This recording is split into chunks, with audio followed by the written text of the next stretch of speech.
এই শহরে আছে অজস্র মন্দির ও স্মারক, আছে মুঘল স্থাপত্য।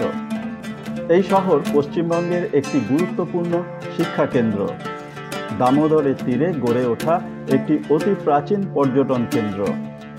মুঘল যুগে এর নাম রাখা হয়েছিল শরীফাবাদ এবং জাহাঙ্গীরের সময় এর নাম রাখা হয়েছিল বদে দেওয়ান। এখন এটা বর্ধমান। হাওড়া থেকে লোকাল ট্রেনে করে বর্ধমান স্টেশনে নেমে এখান থেকে আমরা দেখি টোটো অথবা মারুতি ভ্যান কি পাওয়া যায় আজকে সারাদিন বর্ধমান সফর করার জন্য।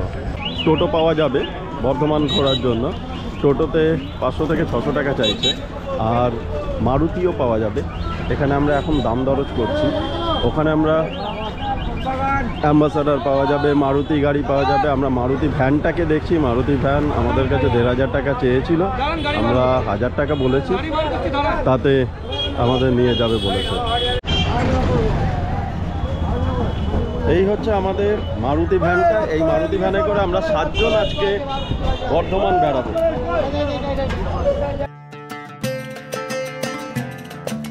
স্টেশন থেকে আমরা বেরিয়ে পড়লাম। আজ আমরা বর্ধমান শহরের বিশেষ দর্শনীয় স্থানগুলো এক্সপ্লোর করব।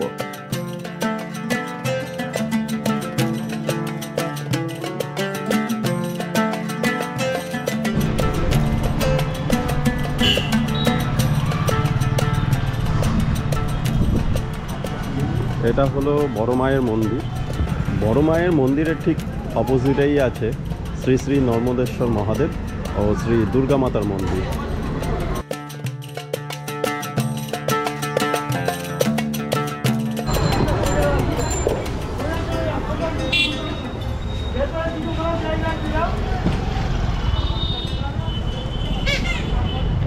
চলে এসেছি সর্বমঙ্গলা মায়ের মন্দিরে। আর এখানে মন্দিরের এখান থেকে ডালা নিয়ে পুজো দিতে হয়। এখানেও ডালা বিক্রি হচ্ছে। আর এই হচ্ছে দুটো মন্দির পাশাপাশি আছে। সর্বমঙ্গলা মায়ের মন্দিরে সর্বমঙ্গলা মায়ের পাশাপাশি অনেকগুলো শিব মন্দির আছে এখানে। আর স্থাপত্যটা সত্যি দেখার মতো, একেবারে পুরনো রাজবাড়ি যেমন হয় সেই রকম। এপাশে দেখাচ্ছি পুরনো যে ভবনটা আছে সেই ভবনটা এখানে এই দেখা যাচ্ছে।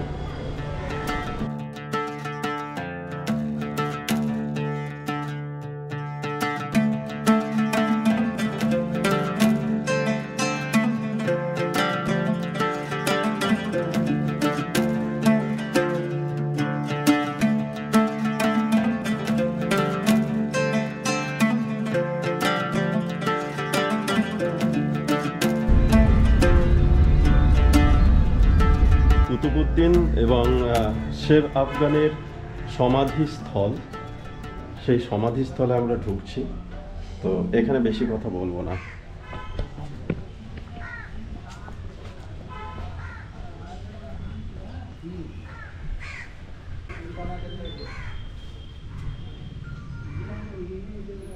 আর এটা হচ্ছে সম্রাট জাহাঙ্গীরের ধাত্রীপুত্র কুতুবউদ্দিনের সমাধি।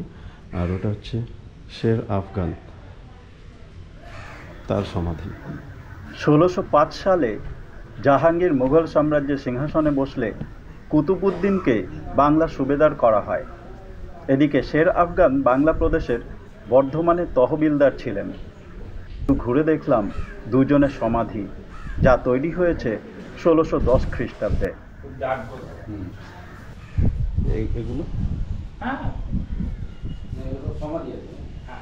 এগুলো কি সেই নবাবদের সবার?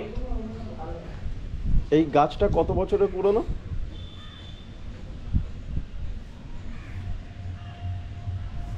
এই গাছটা একটা কাঁঠাল গাছ, অনেক পুরনো, দেখলে বোঝা যাচ্ছে।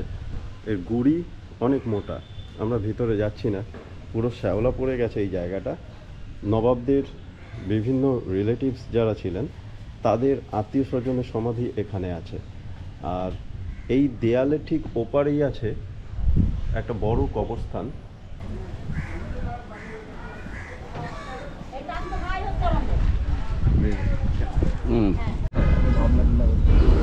আলমগড় রানীগঞ্জ বারোয়ারি দুর্গা মন্দির।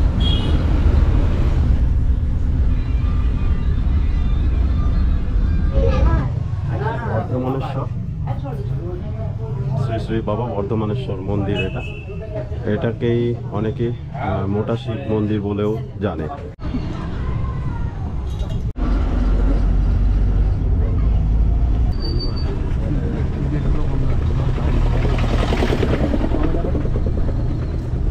সৎসঙ্গ অনুকূল ঠাকুরের আশ্রম বাদিঘাটটা।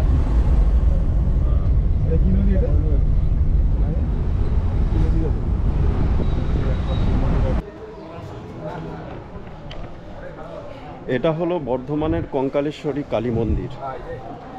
কঙ্কালেশ্বরী কালী মন্দির দেখে আমরা এখন বেরোচ্ছি। এখানে 10 টাকা করে মায়ের অন্নভোগ পাওয়া যায়, ওখান থেকে টিকিট করে নিতে হয়। তো আমরা নেব না, চলে যাব। চলো। এবারে আমরা এসেছি বর্ধমানের 108 শিব মন্দিরে। যে মন্দিরটি তৈরি হয়েছিল 1788 খ্রিস্টাব্দে। তৈরি করেছিলেন মহারানী বিষ্ণুকুমারী দেবী। তিনি ছিলেন বর্ধমানের মহারাজ তিলকচন্দ্র বাহাদুরের স্ত্রী। এই মন্দিরটি নতুনভাবে তৈরি করা হয়েছিল 1965 খ্রিস্টাব্দে। শ্রাবণ মাসের শেষ দিন, তাই মন্দিরে এখনো পর্যন্ত শিবের মাথায় জল ঢালার ভিড় ভালোই আছে। আমরা মন্দিরের চারপাশ ঘুরে দেখলাম। চারিদিকে মন্দির, মাঝখানে একটি সুবিশাল দিঘি। সেই দিঘির জল নিয়েই সবাই শিবের মাথায় অর্পণ করে।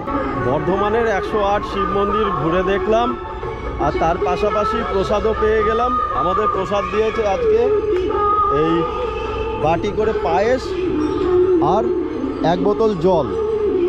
আমাদের সবাই খাওয়া শুরু করে দিয়েছে, এই যে সবাই স্টার্ট করে দিয়েছে খাওয়া। আমিও এখন এখানে বসে বসে প্রসাদ খাবো। এটা ইউনিভার্সিটির গেট। আগে ছিল না, এখন করেছে। Bardhaman zoological park. চলুন যাবো না আমরা দেখুন।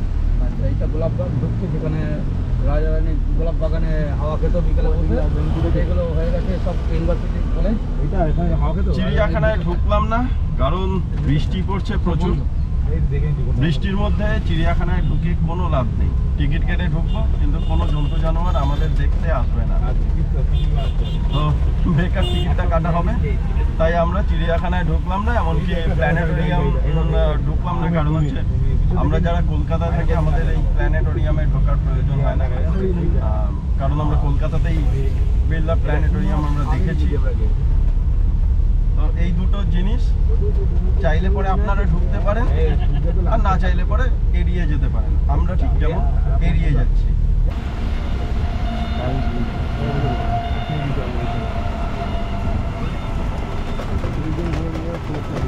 এটা হলো সায়েন্স মিউজিয়াম। শেষে আমরা এসেছি বর্ধমানের রাজবাড়ি দেখতে। যদিও রাজবাড়িটা আর রাজবাড়ি নেই, এখন এটা গভর্নমেন্ট হাউস হয়ে গেছে, যেখানে সরকারি বিভিন্ন দপ্তরের অফিস আছে। সমস্ত কিছু দেখে আমরা কার্জন গেট ক্রস করে চলে এলাম স্টেশনে। তারপর বর্ধমানের বিখ্যাত মিষ্টান্ন সীতাভোগ এবং মিহিদানা নিয়ে যে যার বাড়ি ফিরলাম।